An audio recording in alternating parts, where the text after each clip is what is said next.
We are the table we grew up at. We're siblings, and we're here meeting around our virtual table to tell stories and talk about what it was like being raised in an Anabaptist home and community. So welcome, pull up a chair, and join us around the table. How is everyone tonight? Tonight we have Brandon, Courtney, and Chad and Brittany on, and we're going to be talking about the church that we grew up in, just different aspects of the church and kind of setting the stage for the different scenarios and questions that we would have had. But this is the leadership and the background that we are coming from. We came from a place. The church was very had a very big hierarchy of.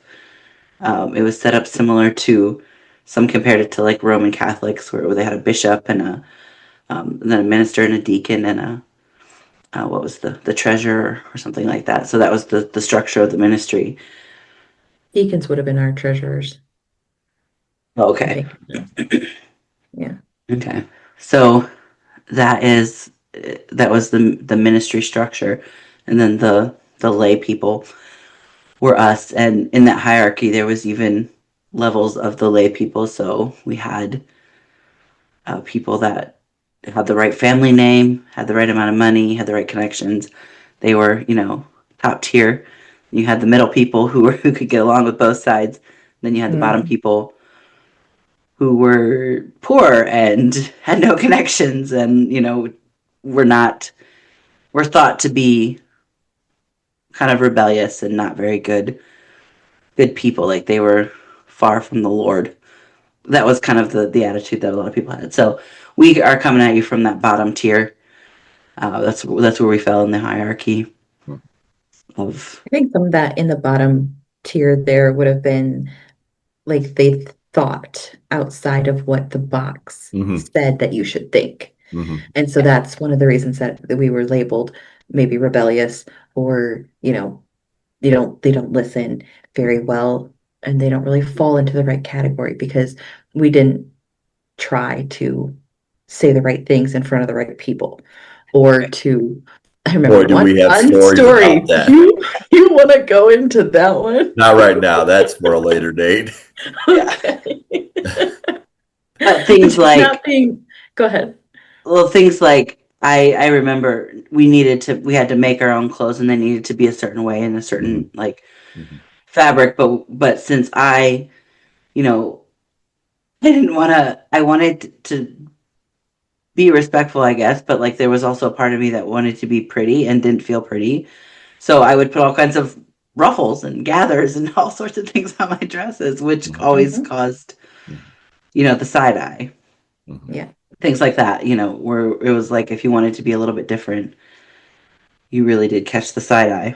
Yeah, I love what you. One of the things I think that, like, as the older I get, the more I see it is like it can be very, like you said, Roman Catholic, and I like Roman Catholic Amish. It's kind of all the same, like hierarchy structure. You've got the top dog, kind of everything falls to him, and then you've got some ministers in the middle that they have some say, and then it just kind of falls down from there. And so, as much as we don't always want to, or like as much as if you would ask that question to these people, or to this group of people, they would never actually say that. But that is very much how it is structured.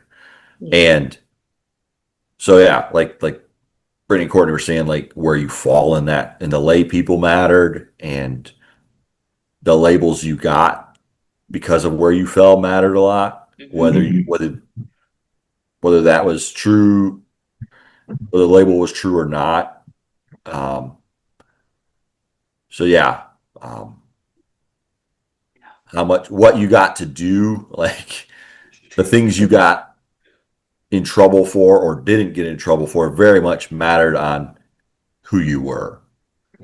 I remember a lot of that even in school, like middle school, elementary, or sorry, high school. That type or that stage of our lives was very much based on, the school that we went to was the church's school.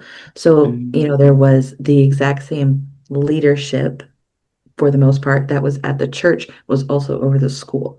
So you're dealing with it from both sides, the same leadership, school and church.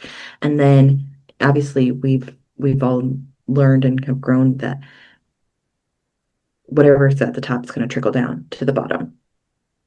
So, this leadership that we had in school, it was, some kids, because of who they were allowed to get away with wearing clothes that we weren't technically supposed to wear to school, or just even things like petty things like homework that was not a big deal for them, but it was a big deal for us.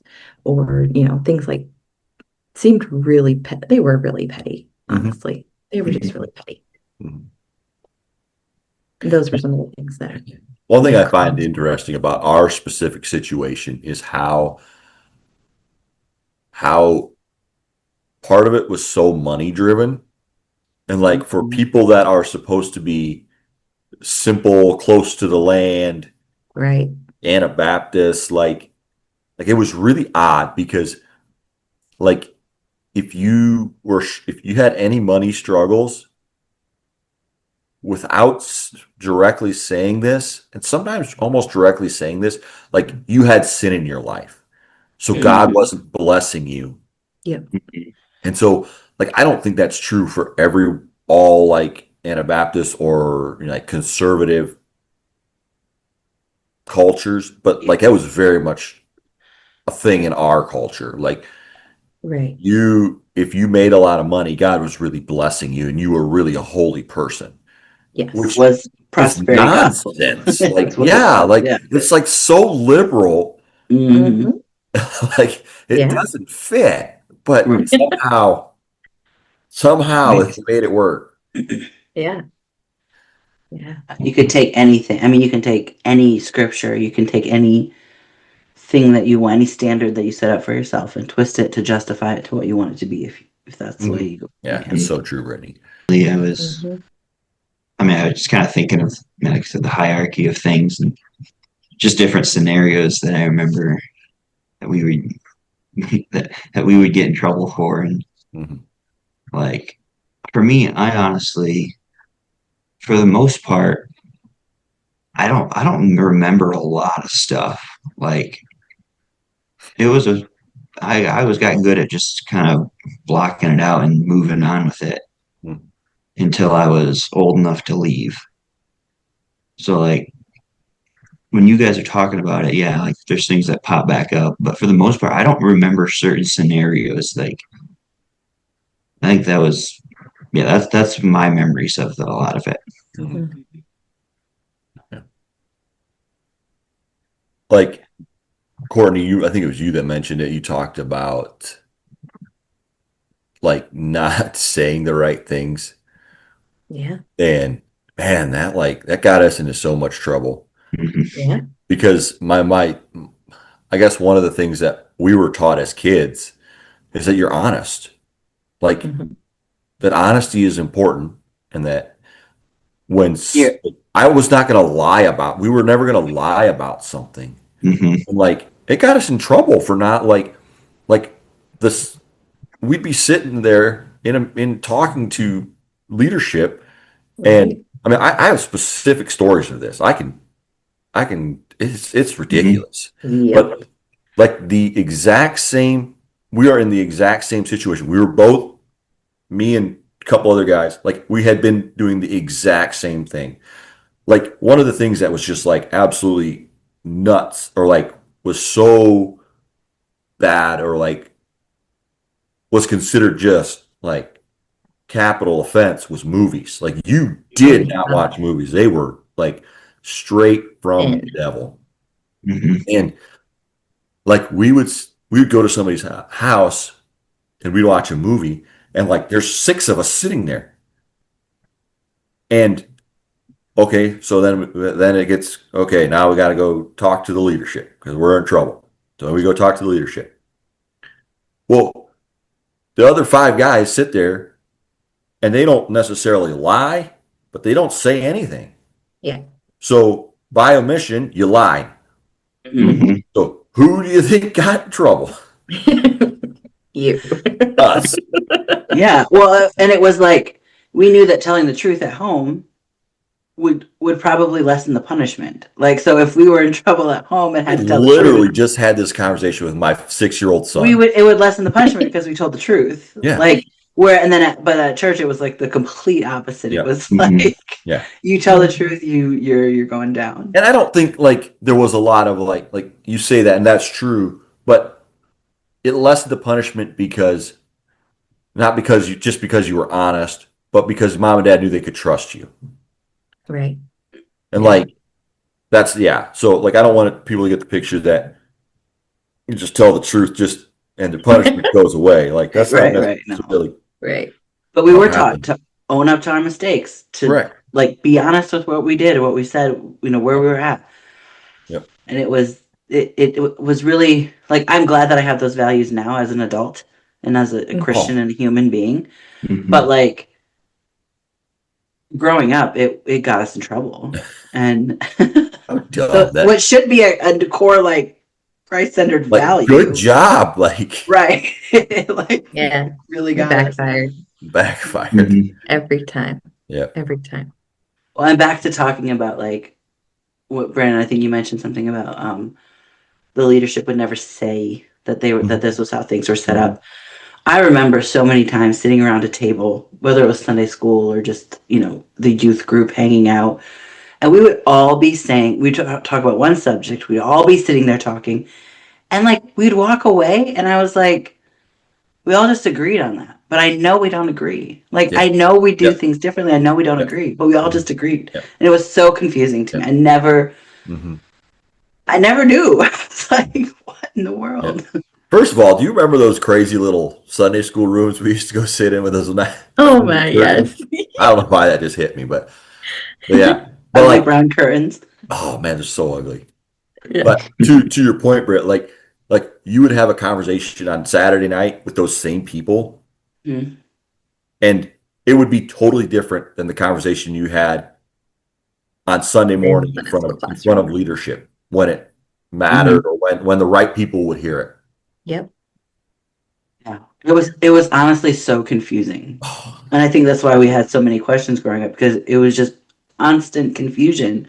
And to this day, I pull out like I can spot an inconsistency so fast in any church in any group of people, and I'm like, I instantly am like, well, that's inconsistent. I'm not doing it. But I know it's like coming from this place of being like everything was inconsistent. Yeah. And so I'm able to pick them out. I'm able to pick out the inconsistencies fast and call it and be like, no, don't want anything to do with it. Yeah. Mhm. Yep. I don't know if you guys experience that as well, but Oh, for sure. I think like you talk about inconsistencies. One of the ways I think that it comes out in my life is like it really bothers me when people don't have self-awareness to realize like your logic all has to line up. Like like you say this one thing over here, but then you bring the same, it's a little bit different situation, but you do it different over on the other side. Like, no, like that doesn't work. Yeah. And like to not have the self-awareness, and I know I have blind spots in my life as well, but like to not have the ability to see that and to be like, oh, I said this over here. That means that this over here is true as well, and I need to do that. Mm-hmm. At least stay consistent with your life. You're gonna lie or live a life that. true. But it's can so easily be done when scripture is taken in like a phrase or one verse out of a chapter versus looking at the whole entire chapter. Yes. And that's something that the church did so often. They would take one phrase and build a whole theology on it. And if you do that, you can't. You're gonna have to create those inconsistencies just to make what you said before right. Correct. Yep. Like Yeah. it's impossible to have a religion like that. I mean, it's not because it's being done, but you have to be okay with the inconsistencies then. Yeah. Yep. Yeah. And there's a real sense of like what the leadership says, the bishop, the deacon, all those guys, what they say, like it's like they almost like they have a better relationship with God. So they interpret scripture more clearly, or they interpret scripture more like correctly or accurately. And so if you ever have that question, well, you just go with what the bishop says instead of like asking the question actually and being Yeah, okay. What were you I going to say? remember growing up, there was like the phrase like well, this is what the church said Yeah. so often, and it Mhm. like we were always taught to like at home we were taught, hey, like ask the question, find a like go search for the truth. Mhm. Like what does scripture actually say about these things? Mhm. And then when we go to church, we go to school, and it's like, no, this is what this leader said, or this is what this teacher said. So Mhm. this is scripture kind. I mean, if you get what I mean. Yeah. Yeah, it would bounce so quickly between like whoever was in leadership at that time, you know. Mhm. Yeah. We most terms for like, especially for like school principals and things like that, it was like a 4-year term or something like that. And so you could have something for 4 years, and then, it was must do. And then Mhm. all of a sudden, when that person's term was done, and then the next person took over, it was like, oh, it doesn't really care about that. That's not a big deal. Yeah. And so it was just out. And there Mhm. was so many like loosey-goosey rules that, Mhm. one of the things I'm currently thinking of is like going to county fairs. Like that Mhm. was just like not that, that's gonna send you You straight guys, out. you guys were too young for this, but I remember sitting in that basement and there was a serious meeting about this thing. And like, Mhm. it was Yeah. like somebody like murdered somebody or something. Yeah, it was Yeah. wild. It was really Yeah. intense. But then like today it's fine. They can all go. It's fine. Yeah. Oh, I got to be careful how I say this one, but Chad and I play softball Mm-hmm. Oh, Tuesday yeah. night. And when I was growing up, like it was sinful to play in a softball league. You could play, Yeah. pickup games and stuff, but to play in an actual league, like I got into so much hot water because I just went and played and just did my thing. And that was any sports league. You did not play in an organized sports league. So that was naughty. And today, that very same group of people plays in the same league I do. Mhm. Leadership in that community plays on the team, Mm-hmm. And it's fine. and it's fine, Yeah. no problems. Yeah. I would just love to know what would happen if certain, like, I don't know who's in that community anymore. I don't live there, so I don't know. But like, what would happen if the bottom tier of people would do it? Like, would they get in trouble? That's just a question I would have. Is like, what does that look like? Well, like I remember, like as we were even growing up, like you were saying, Brandon, with like tournaments, like softball leagues, and even tournaments and stuff. Like those things were, like you said, absolutely no. Mm-hmm.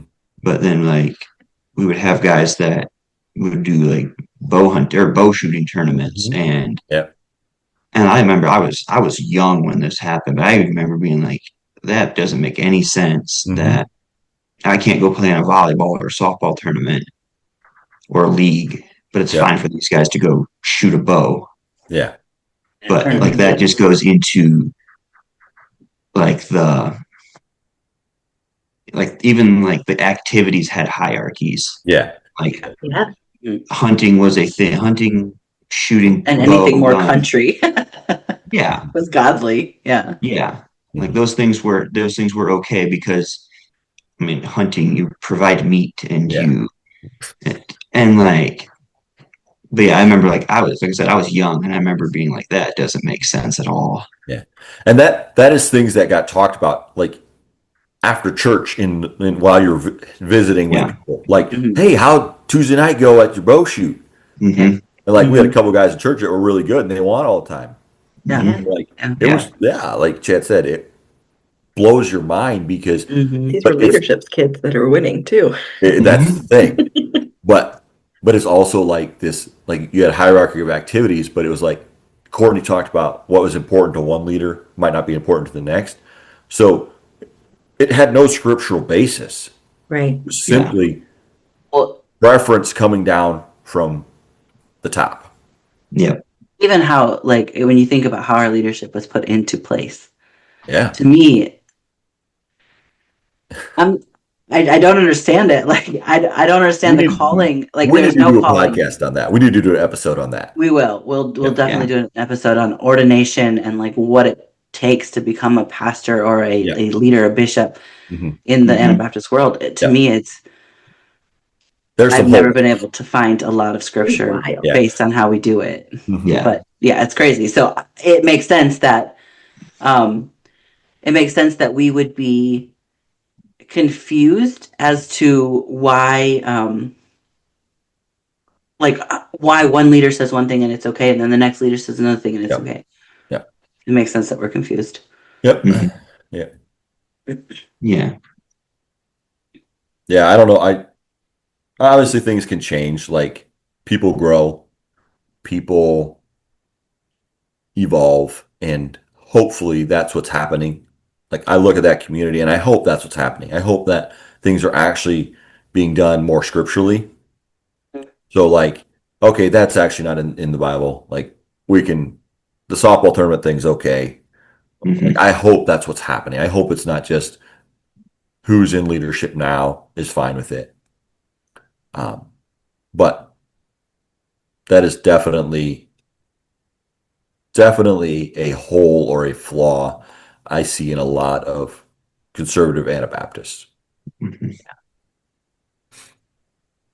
And these are just, like Brandon said earlier, some of these are not like churches as a whole, but like us, we're in the space where we grew up, the church where we grew up. These were facts, and we're hoping to get into a lot more of them as we continue the podcast, and we're gonna hopefully break some of these topics down and get into them a little bit deeper. We hope you've enjoyed this episode of The Table We Grew Up At. Thank you for being here, thank you for pulling up a chair, and thank you for joining us. See you next time.